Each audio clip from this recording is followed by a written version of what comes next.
ప్రార్థన. కృపాసత్య సంపూర్ణుడా యేసయ్యా, నీకే స్తోత్రాలు చెల్లిస్తున్నాం.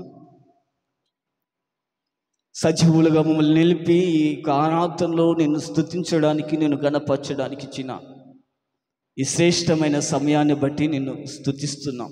ఇంతవరకు నీ సన్నిధి మా మధ్య నిలిపి ఉన్నారు. మీరే మాతో మాట్లాడండి అయ్యా.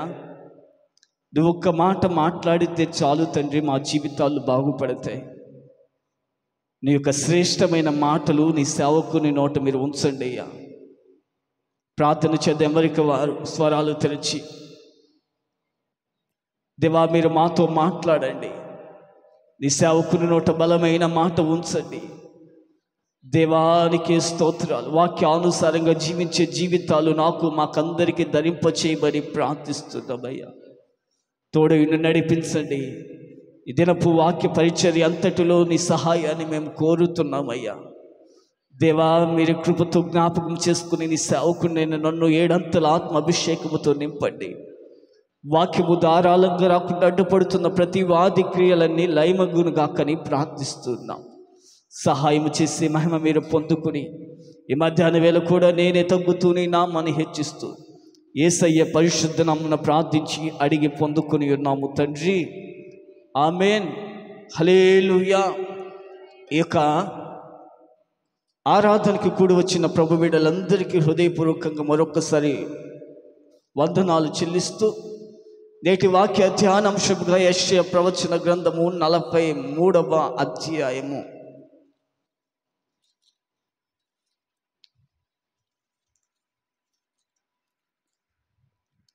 1వ వచనాన్ని మనం ధ్యానం చేసుకుందాం.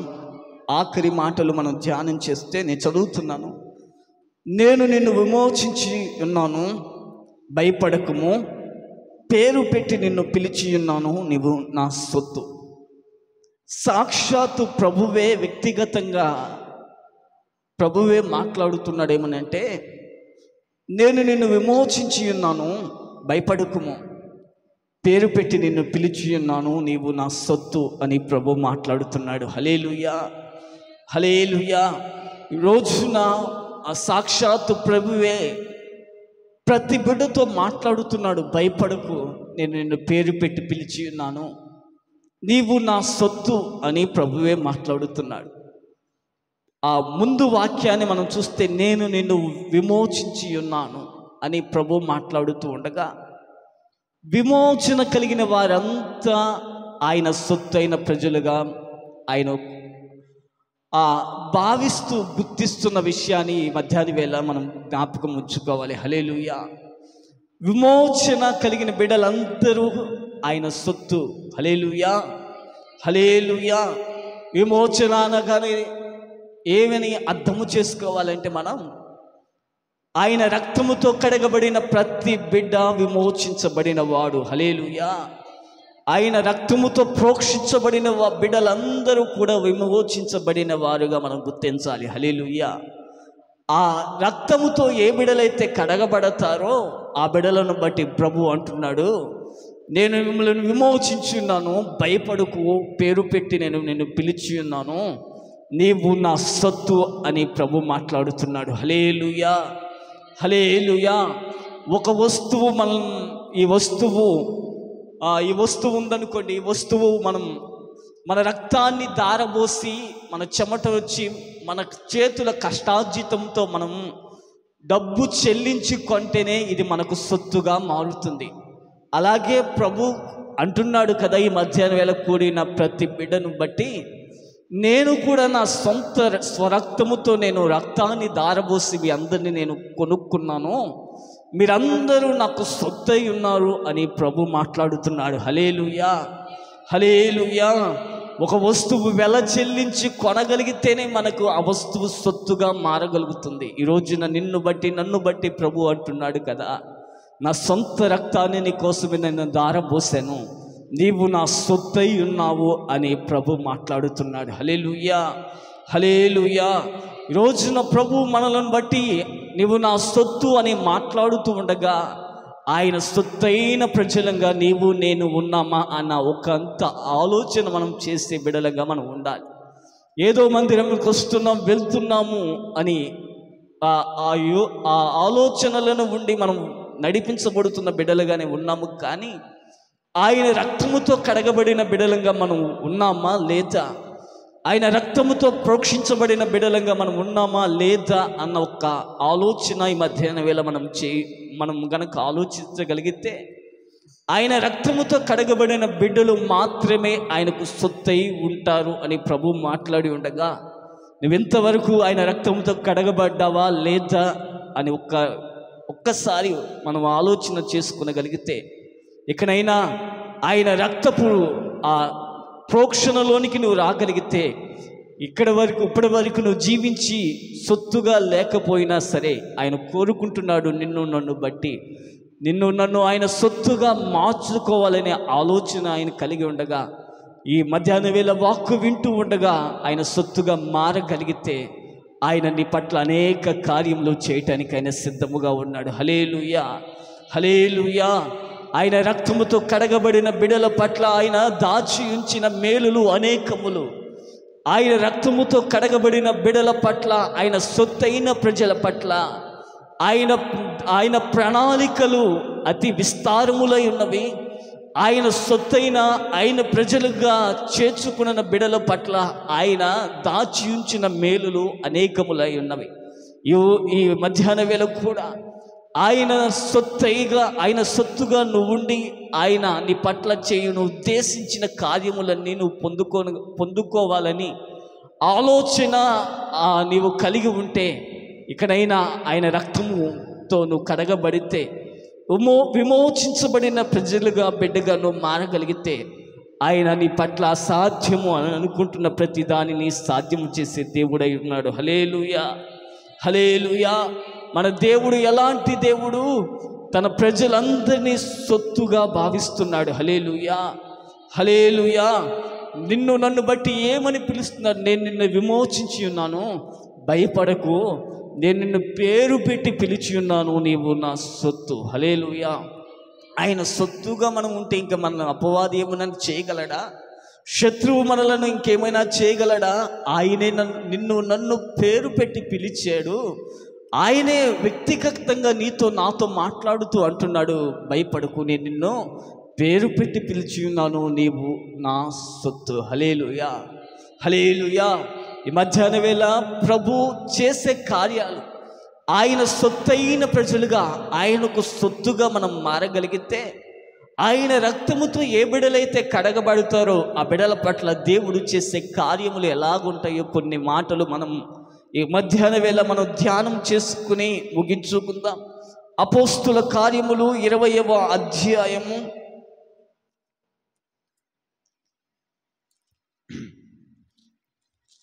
28వ వచనాన్ని మనం ధ్యానం చేసుకుందామా? దేవుడు తన స్వరక్తమిచ్చి సంపాదించిన తన సంఘమును కాయుటకు పరిశుద్ధాత్మ మిమ్మును దేని యందు అధ్యక్షులుగా ఉంచును ఆ యావత్తు మందను గూర్చి మీ మట్టుకు మిమ్మును గూర్చి జాగ్రత్తగా ఉండుడి. ఇక్కడ తన ప్రభు మాట్లాడుతూ అంటున్నాడు కదా, నేను ఈ సంఘాన్ని తన స్వరక్తం ఇచ్చి నేను సంపాదించుకున్నాను అని ప్రభు మాట్లాడుతున్నాడు. హల్లెలూయా, హల్లెలూయా. ఈ సంఘమును నేను నా సొంత రక్తమునిచ్చి నేను సంపాదించుకున్నాను. ఈ సంఘంలో ఉన్న ప్రతి బిడ్డలైన మనలందరినీ కూడా ఆయన అంటున్నాడు కదా, నేనే నా స్వరక్తం ఇచ్చి నేను సంపాదించుకున్నాను అని ప్రభు మాట్లాడుతున్నాడు. హల్లెలూయా, హల్లెలూయా. ఈరోజు నా లోకంలో అనేకమైన సంఘాలు ఉంటాయి. కులానికి ఒక సంఘం, మతానికి ఒక సంఘం, చాలా చాలా సంఘాలు ఈ లోకంలో ఉండగా ప్రభు అంటున్నాడు కదా, నువ్వు ఏ సంఘంలో ఉన్నావు అనేది ఒకంత ఆలోచన చేయగలిగితే, ఆయన స్వరక్తం ఇచ్చి సంపాదించుకున్న సంఘంలో నీవు ఉన్నావా? ఆయన మహిమ స్వరూపుడిగా ఆయన సంచరించే, ఆయన ఆత్మతో సంచరించే ఆయన సంఘములో, ఆయన సంపాదించుకున్న సంఘంలో నువ్వు నివాసము చేయగలుగుతున్నావా అన్న ఒక ఆలోచన నీలో ప్రారంభం అవ్వాలి. హల్లెలూయా, హల్లెలూయా. ఒక గొర్రెల మందలు ఉంటే గొర్రెల మందను కాయుచున్న ఒక గొర్రెల కాపరి ఒక గొర్రె తప్పిపోతే మంద నుండి ఆ తప్పిపోయిన ప్రతి సందర్భంలో కూడా ఆ గొర్రెలు ఆ కాపరి ఆ తప్పిపోయిన గొర్రెను మరలా వెతుక్కుని ఆ మందలో చేర్చినట్లుగా నన్ను కూడా అనేక పర్యాయాలు సంఘం నుండి తప్పిపోయిన ఆ పరిస్థితుల్లో ఎన్నో మందలో నుండి తప్పిపోయిన ఎన్నో సందర్భాలలో కూడా మనను దేవుడు విడిచిపెట్టక వెతికి రక్షించి మరలా సంఘములో మనల్ని చేర్చుతున్నాడే. ఈ మధ్యాహ్నం వేళ నీవు కాపాడబడాలి అంటే ఆ మందలో నుండి తప్పిపోయిన ఆ గొర్రెను ఎలా కాపరి వెతుకుతూ మరలా మందలోనికి చేర్చాడో, ఈ రోజున నేను కాపాడబడాలి అంటే సంఘం అనే మందలో మనం ఉండాలి. హల్లెలూయా, హల్లెలూయా. ఆయన స్వరక్తం ఇచ్చి సంపాదించిన ఆ సంఘం అనే మందలో గనుక మనం ఉండగలిగితే మనల్ని కాపాడే ఆ సంరక్షకుడు మనల్ని నిత్యము కాపాడుతూ మందలో తప్పిపోయిన ప్రతిసారి మనల్ని వెతుకుతూ రక్షించుకుంటూ మరలా మందలో చేర్చుకునే మరలా సజీవులుగానే మనల్ని నిలిపే దేవుడై మన దేవుడు ఉన్నాడు. హల్లెలూయా, హల్లెలూయా. ఎన్నోసార్లు కాపాడబడ్డాం. ఈ రోజున మనం కాపాడబడ్డాము కనుకనే ఈ యొక్క మధ్యాహ్న వేళ ఆయనను స్తుతించే బిడ్డలంగా మనం ఉన్నాం. ఆ మందలో తప్పిపోయిన ప్రతిసారి దేవుడు మనతో ఉండి మనల్ని వెతుకుతూ రక్షిస్తూ ఇలా ఎన్నోసార్లు కాపాడిన విధానం బట్టినే మనం ఇలా సజీవ లెక్కలో ఉన్నాం. ఎన్నో అపాయాలు ఎన్నో సంభవాలు మన జీవితాల్లో జరిగినప్పుడు ఇక రేపటి దినం అనేది చూస్తాము అన్న ఆలోచన ఆ యొక్క రేపటి దినాన్ని మనం చూస్తాము అన్న నిరీక్షణ లేని సందర్భాలలో కూడా తప్పిపోయిన అనేకమైన సందర్భాలలో కూడా మనం ఆరాధిస్తున్న దేవుడు తన స్వరక్తమిచ్చి సంపాదించుకున్న సంఘంలో మనల్ని చేర్చి ఆ మందులో నిలిపిన విధానం బట్టినే ఈ మధ్యాహ్న వేళలా మనం సమకూర్చబడ్డాం. హల్లెలూయా, హల్లెలూయా, హల్లెలూయా. ఏ వ్యక్తిని కదిలించినా ఎన్నో సాక్ష్యాలు చెప్తారు. ఎన్నోసార్లు నేను తప్పిపోయాను, కానీ నా దేవుడు నన్ను విడిచిపెట్టలేదు. నా దేవుడు నా చేయి విడిచిపెట్టక మరలా మందలోనికి నన్ను చేర్చి తన స్వరక్తమిచ్చి సంపాదించిన సంఘములోనే నన్ను నిలబెట్టి కాపాడాడు అనే అనేక మంది బిడ్డలు సాక్ష్యం ఇస్తారు. ఈ రోజున నిన్ను కొనుక్కున్నాడు. ఎందుకు? ఆయన తన స్వరక్తమిచ్చే నిన్ను కొనుక్కున్నాడు. ఎందుకంటే నువ్వు కాపాడబడుతూ ఉండాలని ఆయన నిన్ను కొనుక్కున్నాడు. హల్లెలూయా. పగవాని పళ్ళకు నిన్ను చిక్కనీయకుండా నిన్ను కొనుక్కున్నాడు. ఎందుకంటే నువ్వు కాపాడబడుతూ ఉండాలని ఆయన తన స్వరక్తమిచ్చి సంఘాన్ని సంపాదించుకున్నాడు అనే విషయాన్ని నువ్వు జ్ఞాపకములో ఉంచుకోవాలని ప్రభు ప్రేమలో తెలియజేస్తున్నాను. హల్లెలూయా, హల్లెలూయా. ఎన్నోసార్లు దారి తప్పిపోయాం, అయినా దేవుడు మనల్ని విడిచిపెట్టలేదు. ఆయన కాపాడుతూనే ఉన్నాడు. హల్లెలూయా. ఆయన గొర్రెలకు మంచి కాపరి అంట.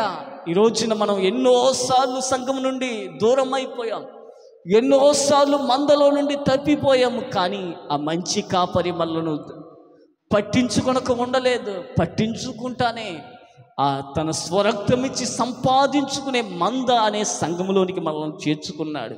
ఈ రోజున మొదటిగా ఆయన సొత్తుగా ఉండే ప్రజల పట్ల ఆయన చేసే కార్యము ఏంటంటే, మనమంతా ఏ బిడ్డలైతే ఆయన రక్తముతో కడగబడతారో, ఆయన రక్త ప్రోక్షణలోనికి ఏ బిడ్డైతే వస్తారో ఆ బిడ్డల పట్ల ప్రభు చేసే మొదటి కార్యము ఏమిటంటే ఆ బిడ్డలు కాపాడబడతారు. హల్లెలూయా, హల్లెలూయా. ఏ బిడ్డలు ఆయనకు సొత్తుగా ఏ బిడ్డలైతే మారతారో ఎన్నిసార్లు వారు ఆ మందులో నుండి బయటకు వచ్చినా సరే ఏ ఆపద వారికి సంభవించదు. హల్లెలూయా, హల్లెలూయా. ఆయన కునుకొడు నిదురపోని దేవుడుగా మన పక్షంగా ఉండి ఎన్నిసార్లు మనం బయటికి వచ్చినా సరే ఆయన తన స్వరక్తమిచ్చి సంపాదించుకున్న బిడలుగా మనం ఉన్నాము కనుక మనల్ని కాపాడుతూ నడిపిస్తానే ఉంటాడు. హల్లెలూయా. మొదటిగా ఆయన చేసే కార్యం ఏమి అయింది?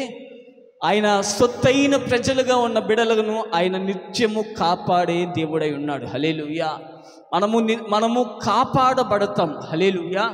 మొదటిగా ఆయన చేసే కార్యము మనము కాపాడబడతాం. రెండవ కార్యము ఎలాగూ మన పట్ల దేవుడు చేస్తాడో చూస్తే నిర్గమకాండము 15వ అధ్యాయము 16వ వచనాన్ని మనం చూస్తే,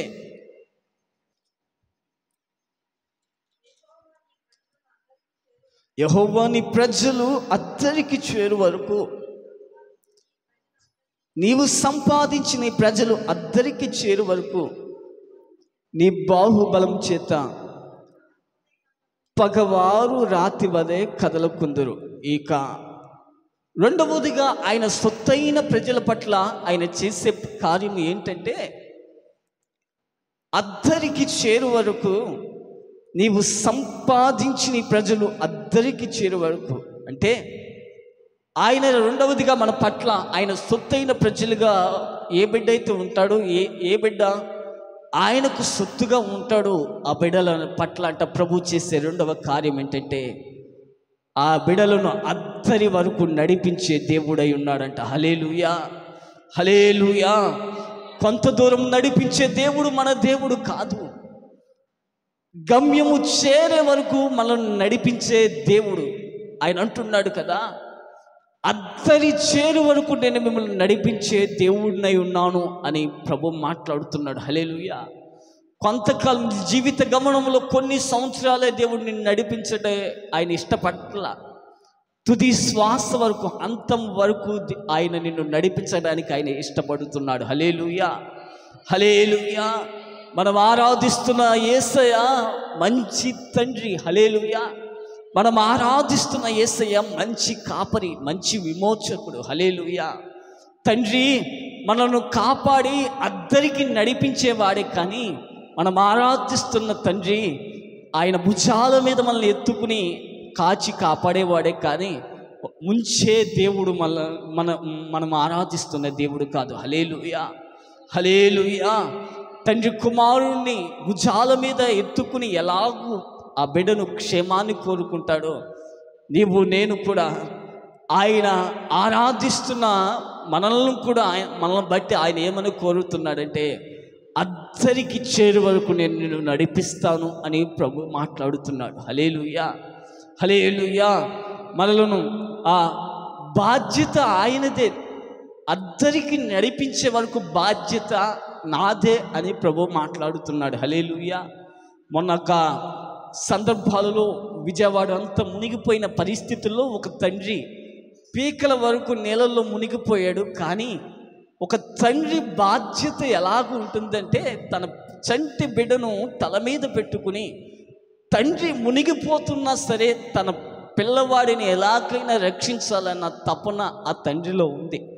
అలాగే మనం ఆరాధిస్తున్న యేసయ్య కూడా మనల్ని ముంచేవాడు కాదు, కానీ ఆ తండ్రి ఇంకా మన పరమ తండ్రి ఎలాంటి ఆలోచన మన పట్ల కలిగి ఉన్నాడంటే, అద్దరి చేరు వరకు మనల్ని నడిపించే నాయకుడిగా మనం ఆరాధిస్తున్న యేసయ్య ఉన్నాడు. హల్లెలూయా, హల్లెలూయా. నీ అప్పుల సమస్యలలో అద్దరికి చేర్చేవాడు ఆయనే. నీ అనారోగ్య పరిస్థితుల్లో ఆ ఆరోగ్యము వచ్చే వరకు నిన్ను నడిపించే నాయకుడు ఆయనే. నీ యొక్క కన్నీటి ఆ సుడిగుండాలలో కూడా నిన్ను ఆ కన్నీటి వలయాలలో నుండి అద్దరికి చేర్చేవాడు మనం ఆరాధిస్తున్న యేసయ్య మాత్రమే అని, నీ ప్రతికూలమైన పరిస్థితులన్నింటినీ దాటించి అన్ని అనుకూలంగా మార్చే నడిపించే దేవుడు ఆయన ఒక్కడు మాత్రమని ఈ మధ్యాహ్న వేళ నువ్వు గుర్తు ఎరగగలగాలి. హల్లెలూయా, హల్లెలూయా. మనం ఆరాధిస్తున్న యేసయ్య ఎవరు అంటే, అద్దరికి నడిపించే దేవుడై ఉన్నాడు. హల్లెలూయా, హల్లెలూయా, హల్లెలూయా. ఈరోజున విమోచించబడిన ప్రతి బిడ్డతో మాట్లాడుతున్నాడు. నేను నిన్ను విమోచించున్నాను, భయపడకము, నేను నిన్ను పేరు పెట్టి పిలిచి ఉన్నాను, నీవు నా సొత్తు అని మాట్లాడుతూ ఉండగా, ఏ బిడ్డ అయితే ఆయన శరీర రక్తంలో పాల్గొంటూ ఆయన సొత్తుగా మారగలుగుతారో ఆ బిడ్డల పట్ల ప్రభు చేసే రెండవ కార్యము ఏమిటంటే, ఆయన నడిపించుకుంటా వెళతాడు. హల్లెలూయా, హల్లెలూయా. ఆయన మధ్యలో నిన్ను నన్ను వదిలేసే దేవుడు కాదు. ఆయన సొత్తైన ప్రజలను అద్దరి చేరు వరకు, గమ్యస్థానము చేరు వరకు ఆయన నడిపించుకుంటానే వెళతాడు. హల్లెలూయా, హల్లెలూయా, హల్లెలూయా. మొదటిగా మన ఆయన సొత్తుగా ఉన్న ప్రజల పట్ల దేవుడు చేసే మొదటి కార్యం ఏమిటంటే, మొదటిగా మనము కాపాడబడతాము. రెండవదిగా ఆయన సొత్తైన ప్రజల పట్ల దేవుడు చేసే కార్యము ఏమిటంటే నడిపిస్తాడు. ఆయన ప్రతికూలమైన ప్రతి పరిస్థితుల్లో కూడా మనల్ని నడిపిస్తాడు. కన్నీటి సుడిగుండాలలో నుండి మనను ఆ యొక్క నోటి నిండా నవ్వు ఉండే మార్గాలలోనికి మనల్ని నడిపిస్తాడు. శత్రువు అనేక విధాలుగా మన జీవితాలలో చెలరేగుతూ ఉండగా శత్రువులను మన కాళ్ళ కిందే శీఘ్రముగా త్రొక్కి వారిని దాటించడానికి అందరికి చేరే కృపను దేవుడు మనకు అనుగ్రహిస్తాడు. హల్లెలూయా, హల్లెలూయా, హల్లెలూయా. ప్రభు ఇప్పటివరకు మనం ఏం ధ్యానం చేసుకున్నాం? విమోచించబడిన ప్రజలు ఆయనకు సొత్తుగా ఉంటారు. విమోచించబడటం అంటే ఆయన రక్తంతో కడగబడటం. స్వరక్తమిచ్చే మనల్ని కొనుక్కున్నాను అని ప్రభు మాట్లాడుతూ ఉండగా ప్రభు చేసే మొదటి కార్యం మనం కాపాడబడతాం. రెండవ కార్యము మనం నడిపించబడతాం. మూడవ కార్యం ఏంటంటే నిర్గమకాండము 15వ అధ్యాయము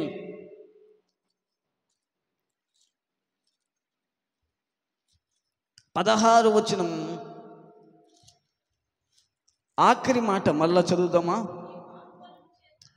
నీ బాహుబలము చేత పగవారు రాతి వలె కదలుకుందురు. హల్లెలూయా. ఆయన సొత్తైన ప్రజల పట్ల దేవుడు ఎలాంటి కార్యం చేస్తాడంటే, మూడవదిగా నీ పగవారంతా రాయి వలె మారిపోతారంట. హల్లెలూయా, హల్లెలూయా. నిన్ను నాశనము చేయాలని అనుకుంటున్న వారంతా, నీ కుటుంబాన్ని, నీ వ్యాపారాలను, నీ చేతి పనులన్నింటినీ నాశనం చేయాలని నువ్వు నీ నోటి నిండా నవ్వుతూ ఉన్న పరిస్థితుల్లో వారు జీర్ణించుకోలేని బిడలు నీ పగవారు అనేక మంది ఉన్నారు. ఏ బిడైతే ఆయనకు సొత్తుగా మారగలుగుతారో ఆ బిడల పట్ల ఆయన చేసే మూడవ కార్యం ఏమై ఉన్నదంటే, నీ పగవారంతా ఒక రాయి వలె మారిపోతారంట. హల్లెలూయా, హల్లెలూయా. రాయి ఏమైనా చేసిద్దా? కదిలిద్దా? కదలదు. రాయి ఎక్కడ ఉండిన పరిస్థితులు ఎక్కడ వేస్తే అక్కడే ఉంటుంది. నీ శత్రువులు, నీ పగవారు అంతా రాయిగా మారగలిగితే నీ ముందుకు అసాధ్యమైనదంటూ ఏదైనా ఉంటుందా? నిన్ను శపించబడిన వారంతా రాయిగా నీ ముందు అలా ఉంటే ఇక నీ జీవితంలో నీ యొక్క అభివృద్ధిని ఆపగలిగే వారు ఎవరైనా ఉన్నారా అన్న ఒక ఆలోచన మీరు ఆరంభింపచేయాలని మేము కోరుతున్నాను. హల్లెలూయా. ఆయన సొత్తైన ప్రజలుగా ఉండిన ప్రతి బిడ్డ పట్ల ఆయన చేసే కార్యం ఏమిటంటే, నిన్నెవరైతే అవమానించారో, నిన్నెవరైతే చులకనగా చూశారో, నిన్నెవరైతే అపహేళన చేస్తున్నారో ఆ ప్రజలందరినీ, నీ పగవారందరినీ కూడా ఆయన ఏం చేస్తాడంటే ఒక రాయి వలె దేవుడు మార్చేస్తాడంట. హల్లెలూయా, హల్లెలూయా, హల్లెలూయా. ఈ రోజున ఒక రాయి వలె నీ శత్రువుని నేను మార్చేస్తాను అని అంటున్నాడు కదా. శత్రువుని యొద్దకి రాడు కదా, రాయి వలె మార్చేస్తాడంటే ఆయనే నీ పగవారు, నీ శత్రువులందరినీ రాయి వలె మార్చేస్తాను అని ప్రభు మాట్లాడుతూ ఉండగా నా జీవితాల్లో ఇంకా శత్రువు అనేక విధాలుగా చెలరేగిపోతున్నాడు. అంటే లోపం ఎక్కడుంది? ప్రభు ఏమని వాగ్దానం చేశాడు? నీ పగవారంతా రాయి వలె కదలకుందురు అని. ఒకసారి మళ్ళీ చదువుతారా? నిర్గమకాండం, నీ బాహుబలము చేత నీ పగవారంతా రాతి వలె కదలకుందురు. ప్రభువే నీ పగవారంతా రాయి వలె కదలకుందురు అని ప్రభువే మాట్లాడుతూ ఉండగా నా జీవితంలో శత్రువు అనేక విధాలుగా చెలరేగుతున్న పరిస్థితులు ఎన్నో ఉన్నాయి. ఎక్కడ లోపం? మనలోనైనా లోపమా? శత్రువు మన కుటుంబాలలో, మన వ్యక్తిగత జీవితాలలో అనేక రకాలుగా చెలరేగుతూ ఉండగా ప్రభువేమో నీ శత్రువులందరూ రాతి వలె కదలకుందురు అని ప్రభు మాట్లాడుతూ ఉండగా ఆయన సొత్తైన ప్రజలు శత్రువులందరూ పగవారంతా రాతి వలె కదలకుండా ఎక్కడ వేసినా వారు అక్కడే ఉంటారు అని ప్రభు మాట్లాడుతూ ఉండగా ఈ రోజున ఒకంత మనం ఆ శత్రువులందరూ రాయివలే ఉండవలసిన పరిస్థితుల్లో ఉండక మనం చేస్తున్న దేవునికి విరోధంగా మనం జీవిస్తున్న జీవన శైలిని బట్టి దేవుని సన్నిధిలో బ్రతకవలసిన మనమందరము కూడా దేవునికి దూరంగా ఇంత దూరంగా బ్రతుకుతున్నాము కనుకనే శత్రువు రాయి వలె ఉండకుండా ఒక రాయి వలె కదలకుండా ఉండవలసిన శత్రువు మన జీవితాల్లో చెలరేగిపోతున్న విధానాన్ని మనం చూస్తున్నాం. ఈ రోజున నీవు నేను జ్ఞాపకం ఉంచుకోవాల్సింది ఏంటంటే, మన పగవారు, మన శపిస్తున్నవారు, మన అభివృద్ధిని తట్టుకోలేక ఎవరైతే మనను శపిస్తున్నారో ఆ బిడ్డలు రాతి వలె కదలకుండా ఉండాలంటే నీవు నేను చేయవలసింది ఏదైనా ఉన్నది అంటే ఆయన సొత్తుగా మనం మారిపోవాలి. హల్లెలూయా, హల్లెలూయా. ఈ రోజున ఎందుకు సమస్యలు, ఎందుకు అనారోగ్యము, ఎందుకు ఈ బలహీనతలు, ఎందుకు భయము, ఎందుకు కలవరాలు? ఆయన సొత్తైన ప్రజలుగా మనం లేకనే ఈ యొక్క ప్రతికూలమైన పరిస్థితులు అనుభవిస్తున్నాం, చవి చూస్తున్నాం అన్న విషయాన్ని మనం గమనించవలసిన బిడ్డలుగా మనం ఉన్నాం. హల్లెలూయా, హల్లెలూయా. ఎందుకు ఈ యొక్క శత్రువు మన ముందు కదలలేని పరిస్థితుల్లో ఎందుకు ఉండలేదు? మన జీవితాల్లో, మన కుటుంబాలలో ఎందుకు శత్రువు ఏలుబడి చేస్తున్నాడంటే, పైకి భక్తిగానే ఉంటున్నాము కానీ లోపల వేషధారణ మనకు అలవాటైన బిడ్డలుగా మనం ఉన్నాం. ఈ రోజున అనారోగ్యం ఎందుకు, ఈ అప్పుల సమస్యలు ఎందుకు, ఈ దరిద్రపు అనుభవాలు ఎందుకు మనం చవి చూస్తున్నాం? ఈ యొక్క చాలని పరిస్థితులు, ఈ కరువు, ఈ యొక్క నిందలు, అవమానాలు ఎందుకు? ఈ అపహేళన మన జీవితాల్లో ఎందుకు? ఈ మోడుబారిన పరిస్థితులు మన జీవితాల్లో ఎందుకు అని మనం ఒక్కసారి మనం ఆలోచన చేయగలిగితే, శత్రువు అనేక విధాలుగా చెలరేగిపోతూ ఆయన సొత్తుగా మనం ఉండగలిగితే ఆ శత్రువు అక్కడే ఒక రాయి వలె కదలలేని పరిస్థితుల్లో ఉంటాడు. అనేక పర్యాయాలు నీ జీవితంలోనికి శత్రువు చెలరేగిపోయి మనసుకు నెమ్మది లేకుండా చేస్తున్న దినాలు నీ జీవితంలో ఎన్నో ఉన్నాయి. కానీ ఈ మధ్యాహ్న వేళ ప్రభు కోరుతున్నాడు, ఆయన చేసే 3వ కార్యము ఏమిటంటే, నీ పగవారు అంతా రాయి వలె కదలకుండురు అని ప్రభు మాట్లాడుతూ ఉండగా, ఇకనైనా నీ జీవిత గమనంలో అభివృద్ధి అనేది నువ్వు చూడాలని ఆశ నీలో ఉంటే నువ్వు చేయవలసిన పని ఏమైనా ఉన్నది అంటే నీవు ఆయన సొత్తుగా మారాలి. హల్లెలూయా. మొదటి కార్యం, ఎలాంటి కార్యం చేస్తాడు? ఆయన సొత్తైన ప్రజల పట్ల కాపాడబడతాము. రెండవదిగా నడిపించే దేవుడు ఉన్నాడు. మూడవదిగా పగవారు అంత రాయి వలె కదలకుండా అలా ఎక్కడ ఉన్న రాయి అక్కడే ఉంటారంట. హల్లెలూయా. 4వ కార్యము ప్రభు మన పట్ల చేసే 4వ కార్యము ఎలాంటిదిగా ఉంటుందంటే, 106వ కీర్తన 4వ వచనాన్ని చూస్తే,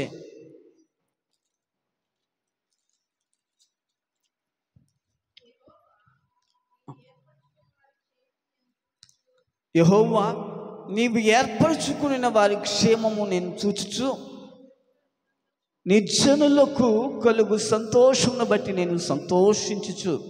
చాలండి. ఆయన ఏర్పరచుకున్న బిడల పట్ల ఆయన క్షేమము చూసే దేవుడై ఉన్నాడంట. హల్లెలూయా. ఆయన సొత్తైన ప్రజల పట్ల ఆయన అంటున్నాడు కదా, నేను ఏర్పరచుకున్నాను, నా సొంత రక్తం ఇచ్చి నేను కొనుక్కున్నాను కదా, ఆ బిడ్డల క్షేమాన్ని నేను చూస్తాను అని ప్రభు మాట్లాడుతున్నాడు. ఆ బిడ్డలకు నేను క్షేమాన్ని కలుగు చేస్తాను అని ప్రభు మాట్లాడుతున్నాడు. హల్లెలూయా, హల్లెలూయా. లోకములో అందరికంటే ఎవరికి లేని ఆధిక్యతను, ధన్యతను మనకు ఇచ్చి ఏనాడో నశించిపోవాల్సిన మనలందరినీ, ఏనాడో మన తప్పిపోయిన మనలందరినీ కూడా తన సొంత రక్తం ఇచ్చి కొనుక్కుని ఇలా సంఘములో నిలబెట్టి ఎందుకు మనల్ని ఏర్పాటు చేసుకున్నాడంటే మనందరికీ క్షేమాన్ని అనుగ్రహించడానికి. హల్లెలూయా, హల్లెలూయా, హల్లెలూయా. ఒక రాజు పర్యటనకి వెళ్ళాడట. ఒక గ్రామాన్ని సందర్శించడానికి వెళ్తే రాజు అక్కడ మార్కెట్ జరుగుతుందంట. ఆ మార్కెట్లో అంట వస్తువులు వస్తువు మార్కెట్ అంటే అనేకమైన వస్తువులు అమ్ముతూ ఉంటారు కదా. కానీ అక్కడ విచిత్రంగా ఏం జరుగుతుందంటే ఆ బానిసలుగా కొంతమంది వ్యక్తులను తీసుకొచ్చి ఆ బానిసలుగా ఉన్న ప్రజలను అమ్ముకుంటున్న పరిస్థితి అంట. అమ్ముకుంటున్న ఆ పరిస్థితుల్లో అనేక మంది యవన బిడ్డలు, అనేక మంది నడి వయసు వృద్ధాప్యం ఉన్నవారు, అనేక మంది స్త్రీలు, పురుషులు అక్కడ నిలబడి అక్కడ బానిసలుగా వచ్చిన ఆ ప్రజలు, అక్కడ ఉన్న ఆ యొక్క అధికారులు అమ్ముతున్న పరిస్థితుల్లో ఆ రాజు చూశాడట. అడిగితే వీరంతా బానిసలయ్యా, ఈ ప్రజలను మేము అమ్ముతాము అనగానే ఆ రాజు అనేకులను చూస్తూ ఉండగా, అక్కడున్న బానిసలుగా ఉన్న అనేక మందిని చూస్తూ ఉండగా ఒక యవ్వన ప్రాయంలో ఉన్న ఒక యవ్వన బిడ్డ ఆ రాజు కంట పడగానే ఆ యవ్వన బిడ్డను చూసి, ఈమె నాకు కావాలి, యవ్వన ప్రాయంలో ఇలా బానిసలుగా వచ్చిందే, ఈ జీవితం ఇలా ఉండకూడదని రాజు ఆ యవ్వన ప్రాయంలో ఉన్న యవ్వన బిడ్డను కొని, అమ్మా ఈ బానిసపు బ్రతుకు నువ్వు వద్దు, నువ్వు వెళ్ళిపో, నీ ఇంటికి వెళ్ళిపో అని, నీ జీవితంను నువ్వు జీవించు అని ఆ యవ్వన బిడ్డను డబ్బులు ఇచ్చి కొన్న పరిస్థితుల్లో ఆ రాజు తన ఇంటికి వెళ్ళిపోయాడంట.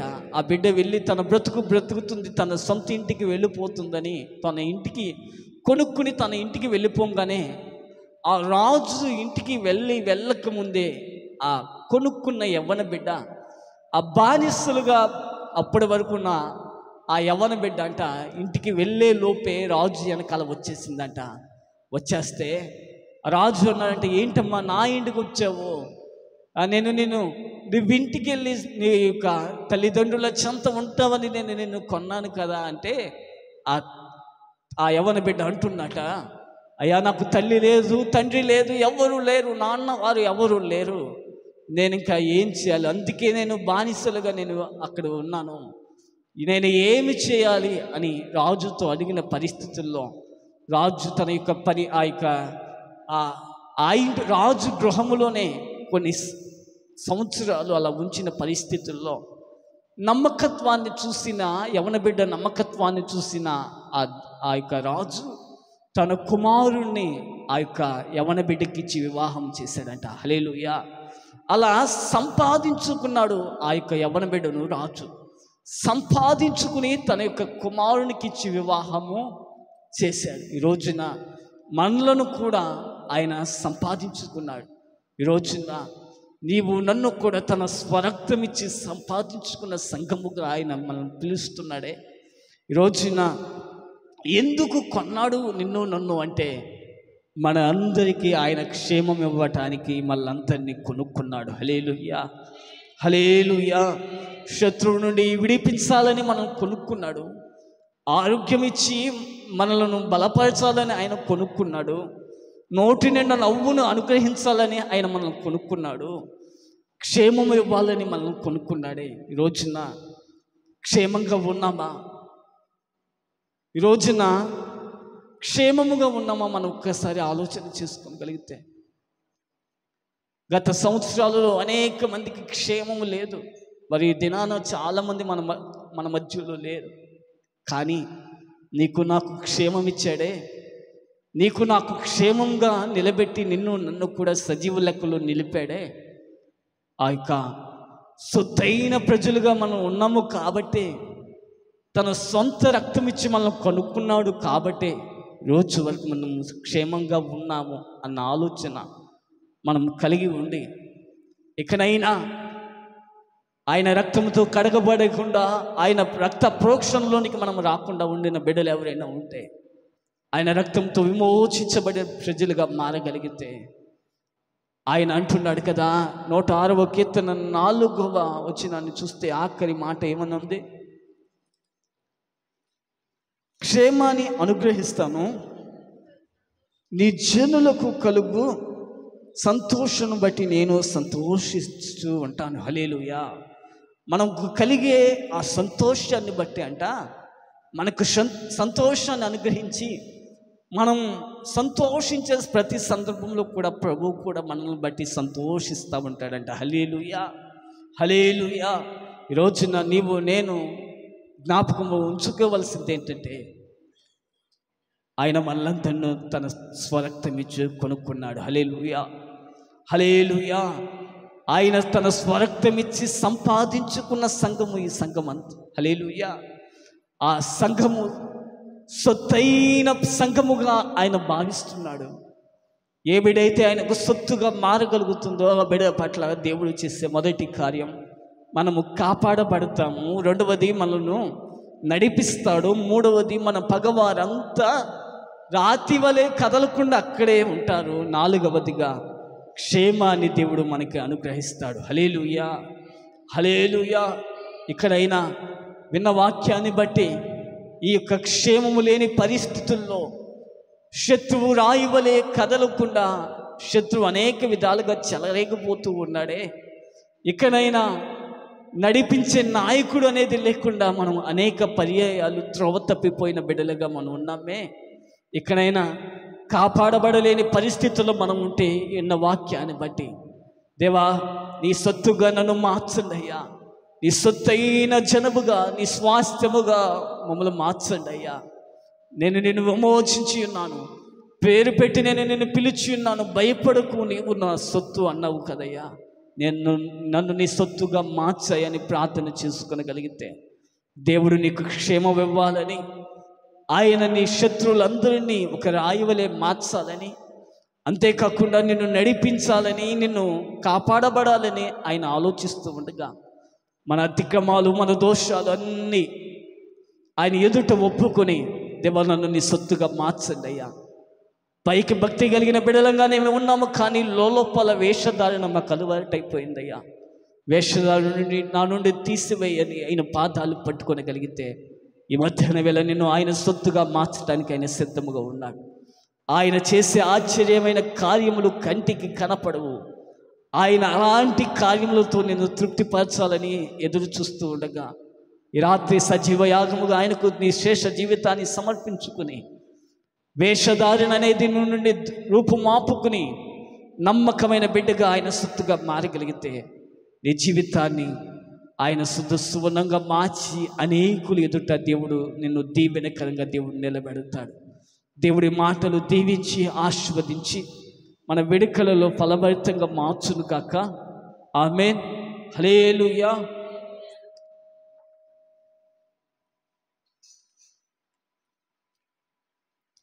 ప్రార్థన చేసుకుందాం.